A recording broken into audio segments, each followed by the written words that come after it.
Hey there, we're the Westlaw Pirates and welcome to the show. We're here to share our thoughts on Northwestern athletics and college sports with thoughts and analysis from the visceral to the statistical. We run our tailgate with the red pirate flag flying high above as we give no quarter, especially the fourth. I'm Sam Walter.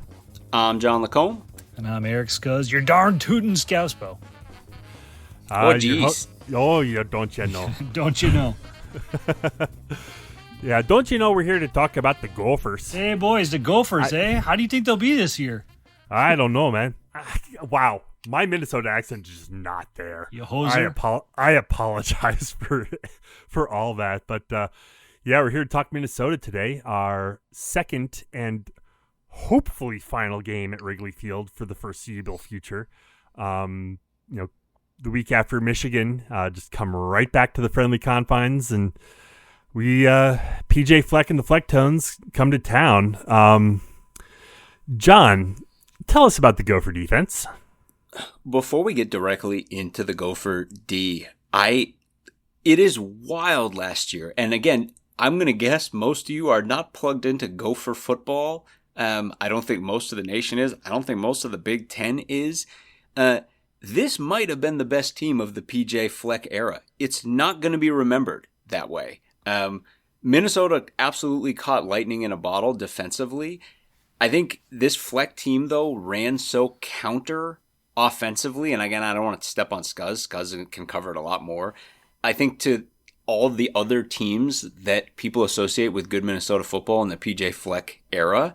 And because of that and some what you could frame as horrific luck, Minnesota went 8-5. This team could easily have won 12 football games. That's wild. 11. Well, so Iowa got away from them. Yeah. And but this team, like, they won 8. They easily could have got to 11. This team played USC, Michigan, and Penn State last year. They scored more points in those games than they gave up.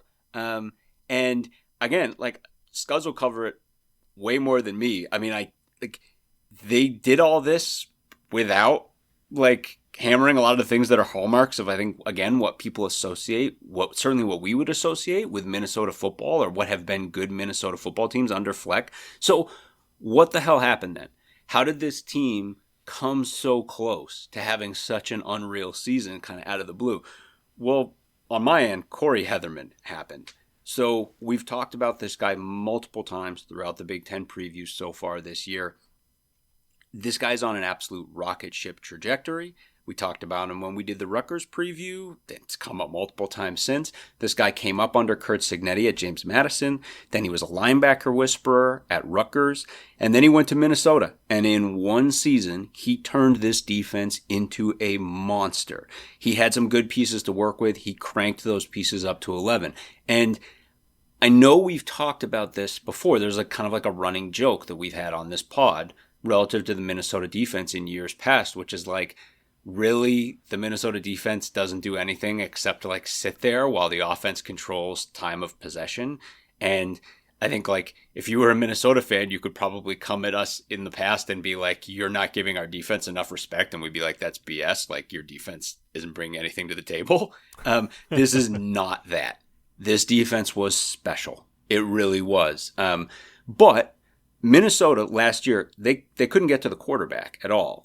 And Heatherman didn't try to. He leaned into the fact, I think going into the season, that Minnesota had one really elite cover defensive back in Justin Wally.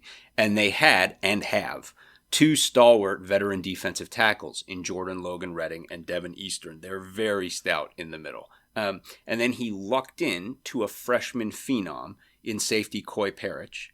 And thus, he had a defensive line that could handle itself at the line of scrimmage. And he had a secondary that got picks, covered really well, didn't give up big plays. And then Heatherman did what Heatherman does. He worked magic with the linebacker core. He got 200 tackles out of Cody Lindenberg, Maverick Baranowski, Devin Williams. And then suddenly, like, it all just coalesced. Like, you have a defense that's stout against the run, and you have a secondary that is absolutely locked down in coverage. This was a defense that never bent or broke last year, ever. And that's how a team that was only 8th in the Big Ten in tackles for loss and only 9th in the Big Ten in sacks gave up a stupid 286 total yards a game. 286 total yards a game. Only Ohio State and Michigan were better than that in total defense in the Big Ten. And if you're keeping track, and we talked about this before too, those top three total defenses in the Big Ten, the coordinators of those defenses were Jim Knowles, and then, Ohio State and Indiana, better at total defense.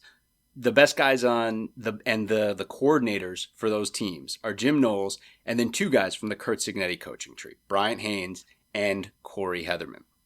So Minnesota was awesome on defense last year. Really, really good. And so now what? Because Heatherman is gone. We've talked about this already. He's off to Miami. He's probably going to make the Miami Hurricanes defense god tier. Then he's probably going to get hired for a head coaching job. Minnesota promoted defensive back coach Danny Collins from within. But it's important to note here that he didn't come in with Heatherman. He's been there. He was under the Joe Rossi coached defenses that, again, if you've listened to the pods of years past, are very much not the 2024 Minnesota defense. Good, Danny Collins. Good. Yeah, exactly. Danny Collins is not Corey Heatherman. Okay, Corey Heatherman blew through this place like a force of nature. He's gone now. But against the run, Collins still has a ton to work with on this defense. Lindenberg is gone from the linebacker core. That's a huge loss. That guy stacked tackles last year. But the other linebackers are back, and so is the core of this defensive line. They are really solid through the middle of the field. They're going to be great against the run.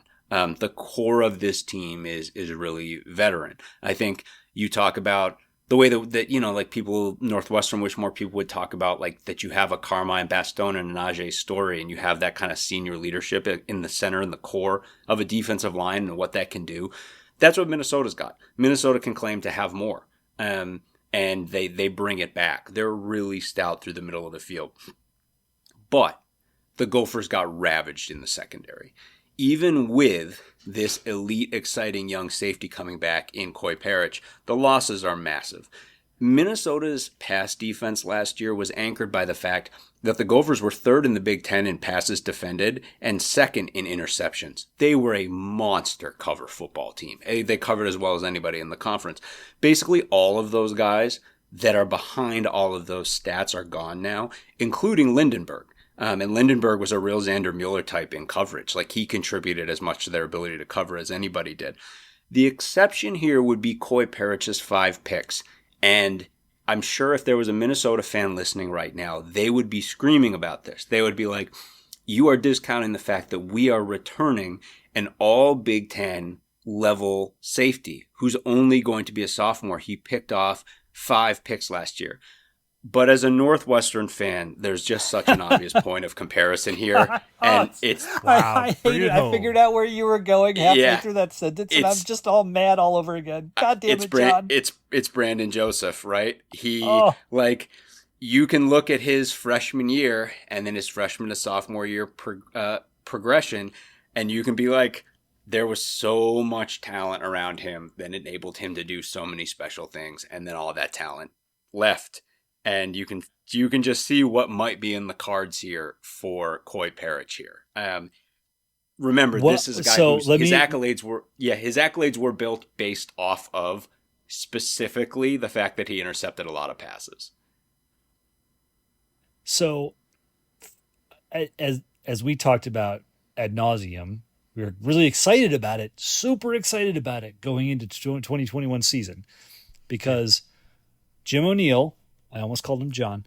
Again, I mean, decided to put Brendan Joseph at the line of scrimmage, and instead of playing him in that deep center field shell coverage that Hankowitz used all the time, he's like, no, this is our best defensive asset. We're going to use him at the line of scrimmage. He's going to attack. He's going to disrupt. He's going to do all this shit.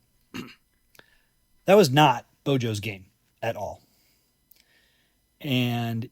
Not only did the talent change and the coaching change and the system change in ways that did not benefit him, they put him in positions that did not allow him to succeed. And when he transferred to Notre Dame,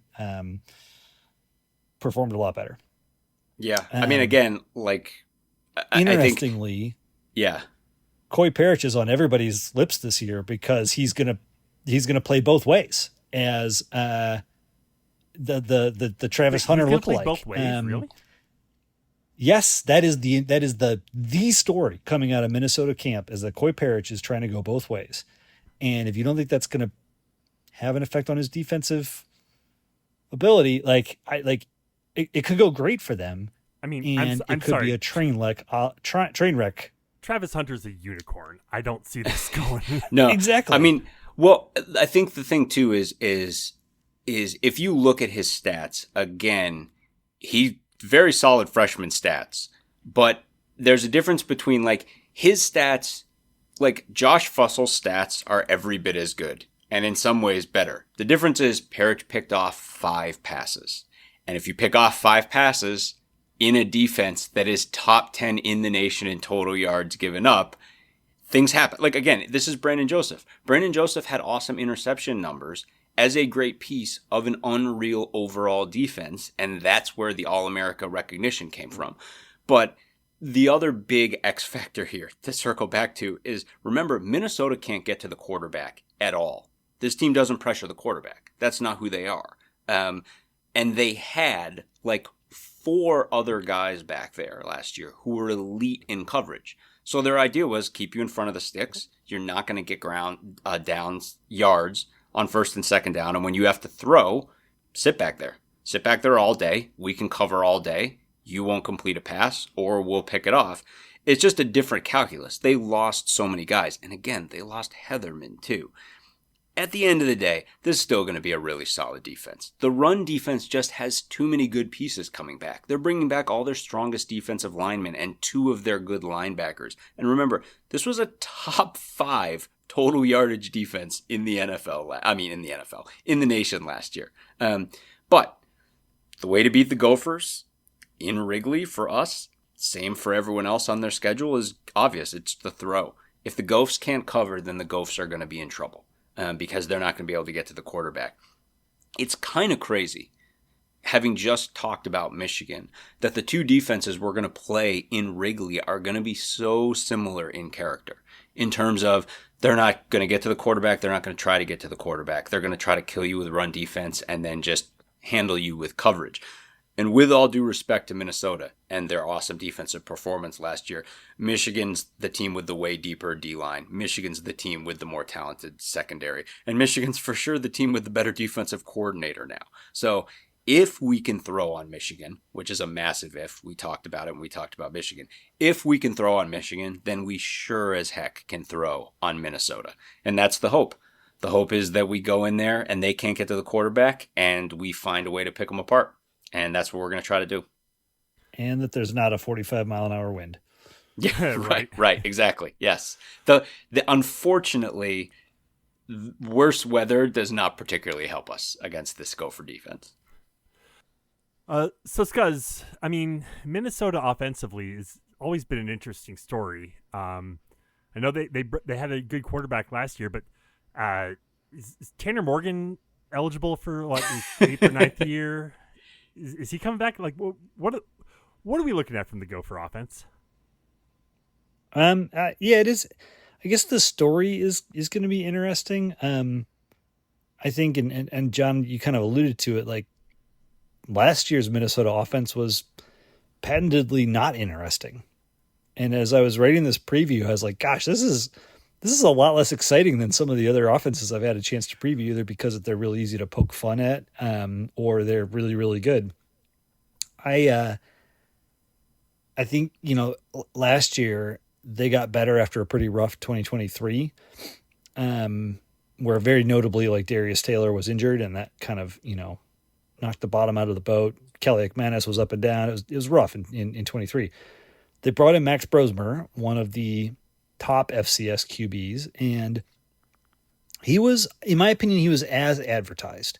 He was a much needed upgrade for their team overall, but he was not a revelation.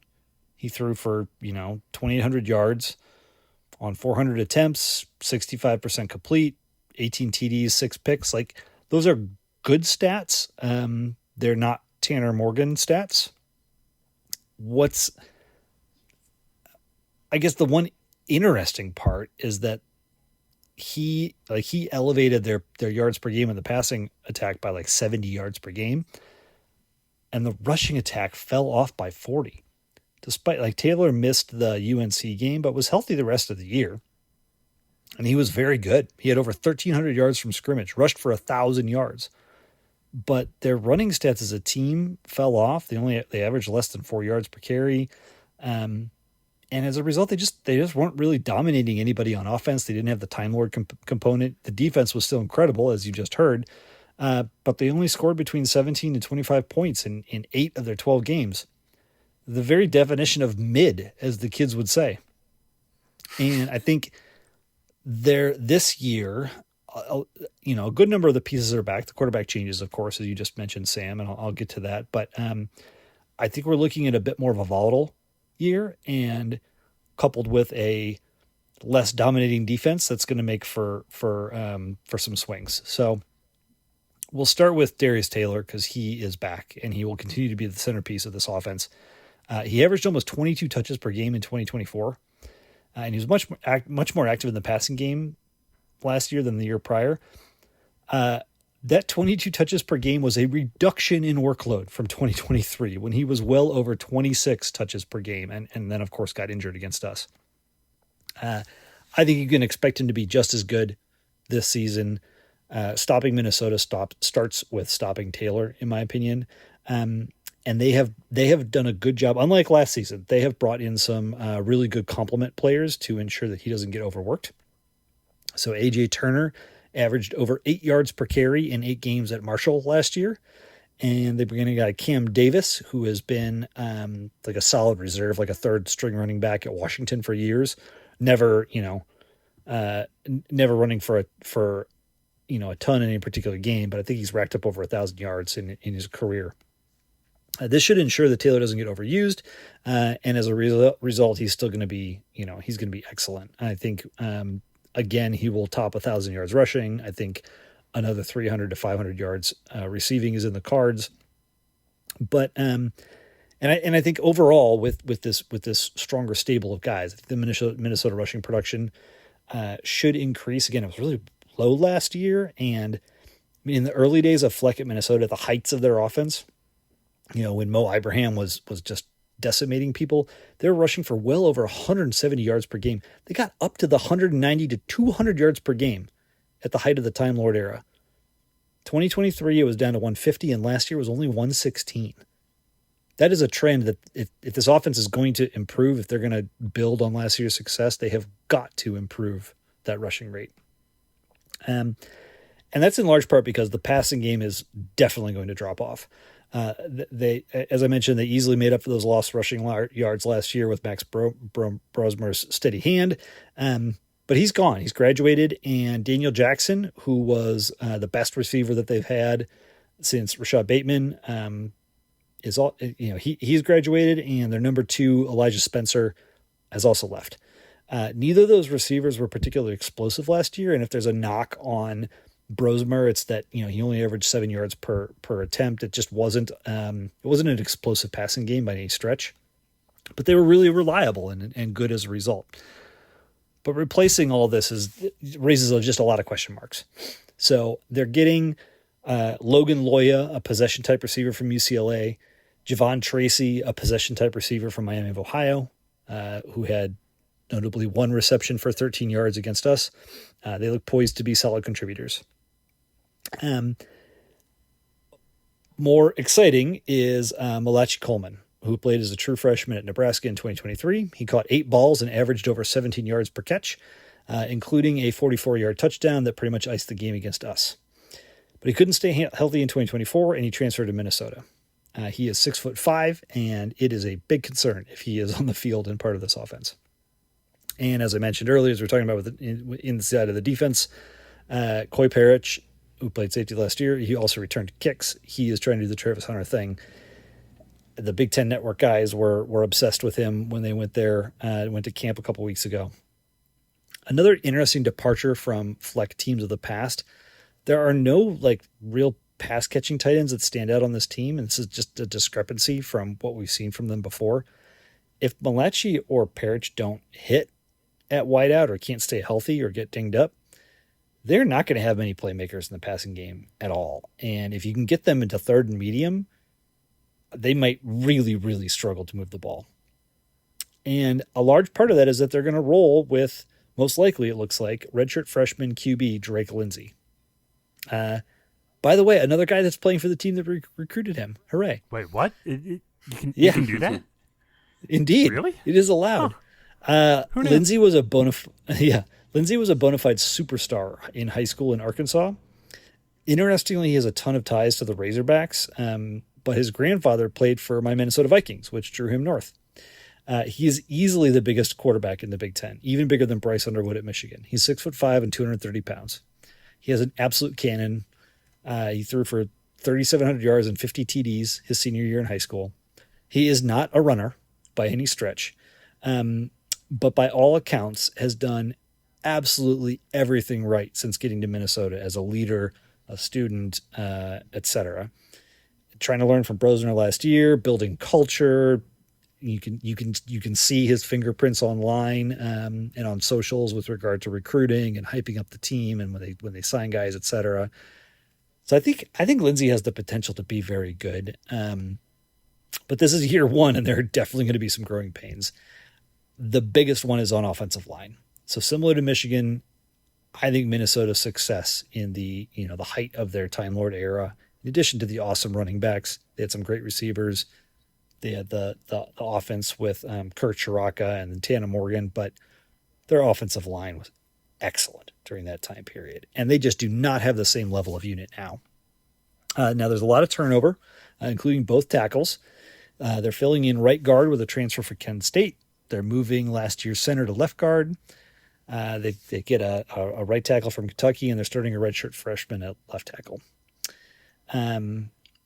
They add another backup through the portal, but they don't have time together. There's just not a lot of pedigree here. This is like two of our offensive linemen are better than any guy on this Minnesota unit. And that is a tough setup for a brand new quarterback, even if he is 6'5" and 230 pounds.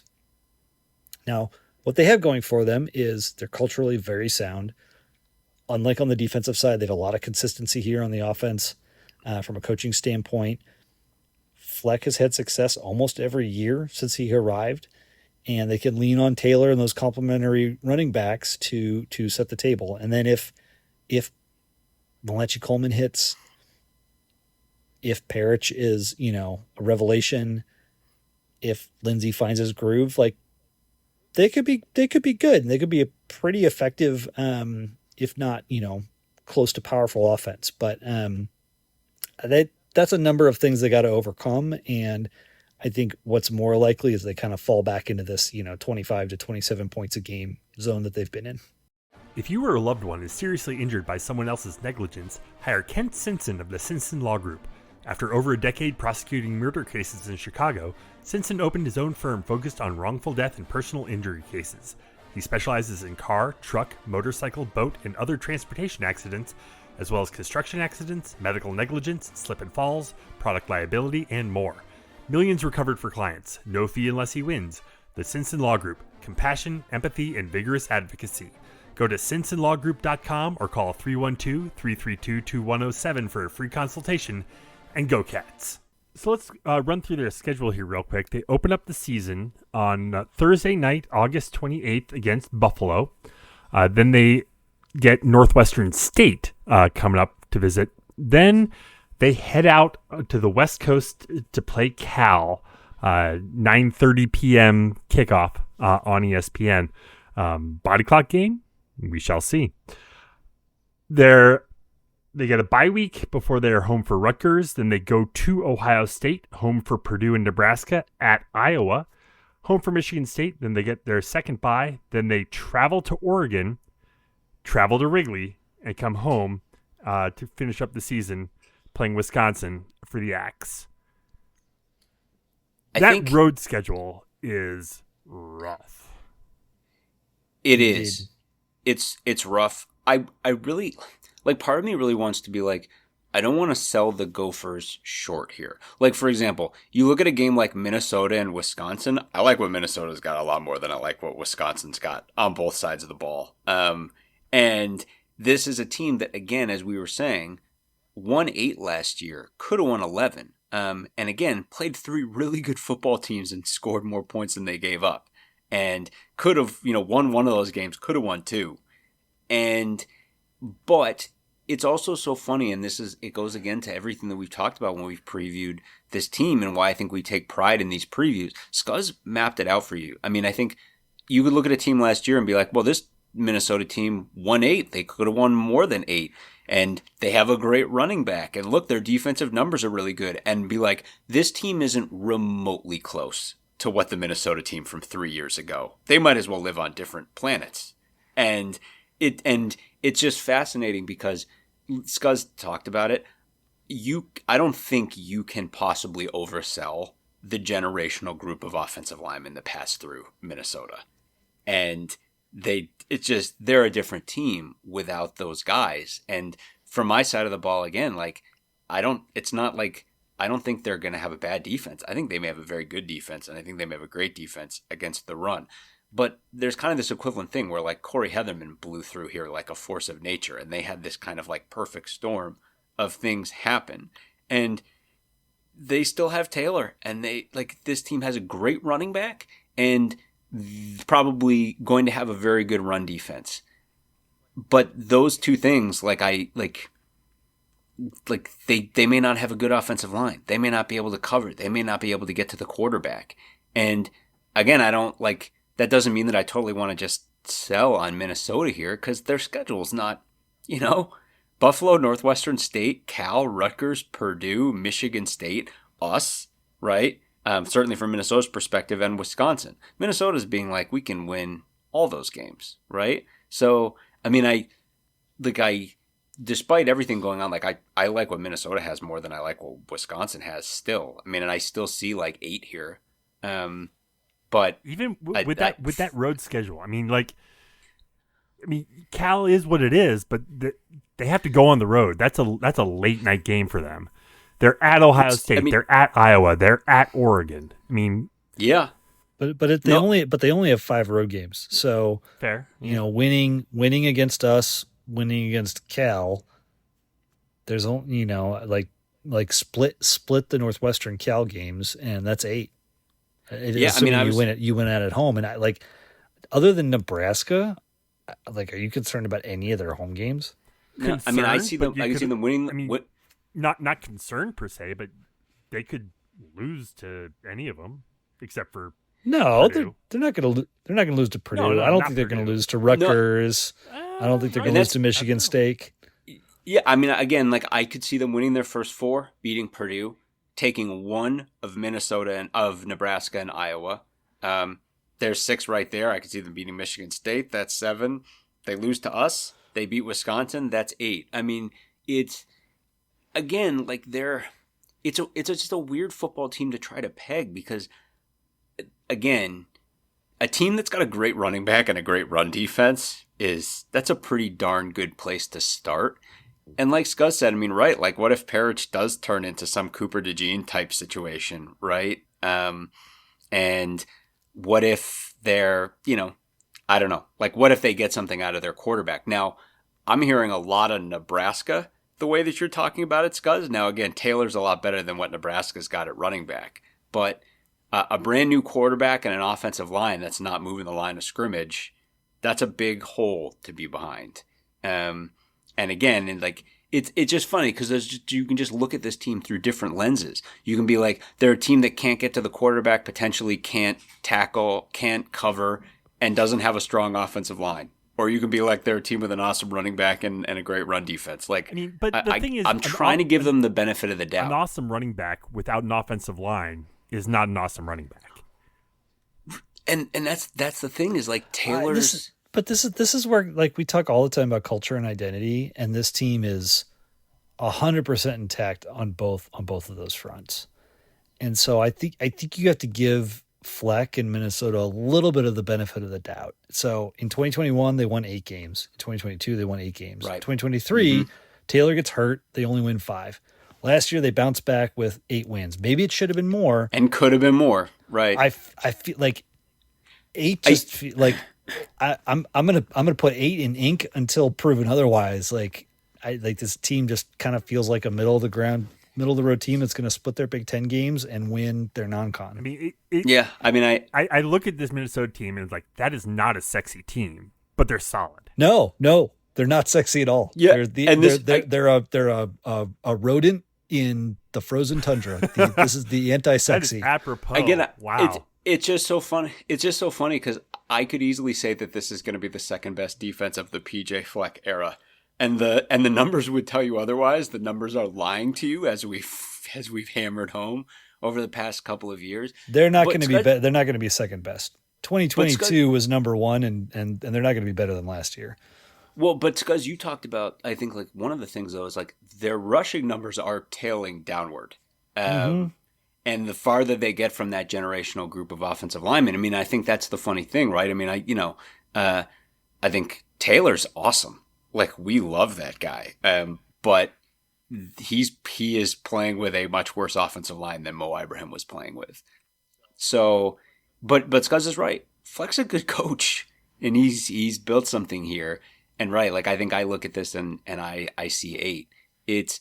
I certainly, we were talking about the weather. Like it's kind of hard to peg like some gross game in Wrigley that we end up in. On one hand, like I'm like, I don't love our ability to run the ball against this Minnesota run defense in bad weather. I don't love their ability to run the ball against us either, though. And if, we're going to talk about this when we go deep on the Northwestern defense, but we have issues, like certain issues, like relative to the run. Those issues do not come in if we know a team's going to run the football. If we know you're going to run, we've got plenty of strength to put out on the field. Our heavy package, whatever, to be like, we're going against a run defense, a team that only wants to run the football here, we can easily match up against this Minnesota offensive line. Strength on strength, we have the horses here to do that. So, I don't know. Like, I guess that's kind of the thing that we should be preparing for, and it's not the thing I would love the most. Like, I would love for Minnesota to be trying to throw the ball against our defense. I would love that. By November 22nd, we'll have a much better read on Drake Lindsay and how he looks. And the other thing is neither one of these two teams is going to be healthy when we meet up at that point. So it'll be a, I mean, that does feel like one of the more, it feels like the most winnable Wrigley game we've had in a while. So we'll have to see, right? Yeah, well, we should talk about the significance of that too, right? Because I want to beat Michigan in Wrigley more than anyone wants to beat Michigan in Wrigley. Like, the math says it's very likely not going to happen, which means this will be both our best chance to get a win in Wrigley this season, and for all we know, the last game we play in Wrigley, we could be the last game we play in Wrigley for 50 years, right? And it's at least for the foreseeable future, right? Right, and that's it, right? Like this is the time. I think a lot of people are circling this and being like, this is the last one. It's the one that we can win. It's the one where we can finally break this curse and go out on like a high note. And that is hanging over it. And I'm not going to argue. Like, I think, again, we rate Northwestern higher than a lot of people do. And I think we rate Minnesota pretty fairly. And I think it's a pretty decent matchup. Like, again, these are two teams that are going to be very tough for the other team to run the football on. And just based off of that, if the weather is bad, this one is probably going to be just a muck cold weather, like in the trenches football game. And it's probably going to be close. And, here's hoping that Wrigley sun finally shines on us here.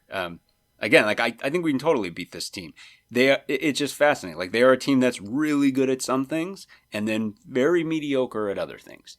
And there are for sure our weaknesses to be exploited. But like Scuzz says, like, this is a team you can pencil in for 8 wins. And there's nothing on the schedule or in the makeup of this team to make you believe that they're not an 8-win football team.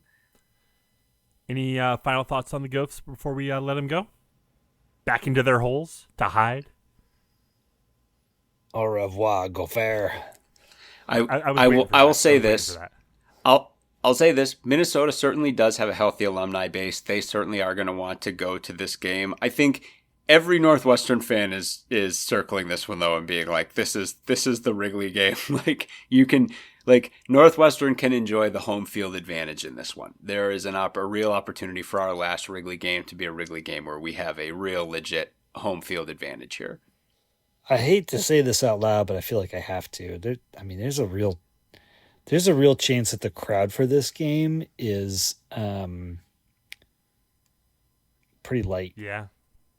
Because there's not a ton of Minnesota alums in Chicago. Now, if they're having a good year, I think there will be a convoy from the Twin Cities down. It's a 6.5 hour drive. It's not that bad.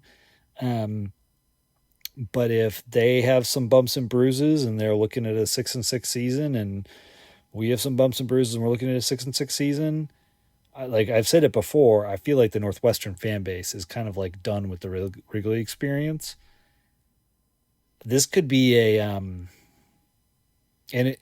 don't want to say embarrassing for Northwestern because I don't but more like because I think it's understandable. I think it's explainable, and I think that kind of blunts some of the judgment, if you will. But kind of embarrassing for like the schedule makers, the Big Ten. It definitely doesn't have. Could be a really light crowd. It doesn't have the verve of previous Wrigley games. It's like, no. Last year Ohio State, they come in is like the hotness. They're the national champions. You had Illinois. Well, they weren't yet. They were going. They were going to be. They were. They were what, number one going into. They were 1 or 2 going into that game, and then Illinois, obviously the rivalry there. I mean that was a lot. A lot of hype going into that. Well, and the best Illinois season since 2020. Exactly. Since 2001. Exactly.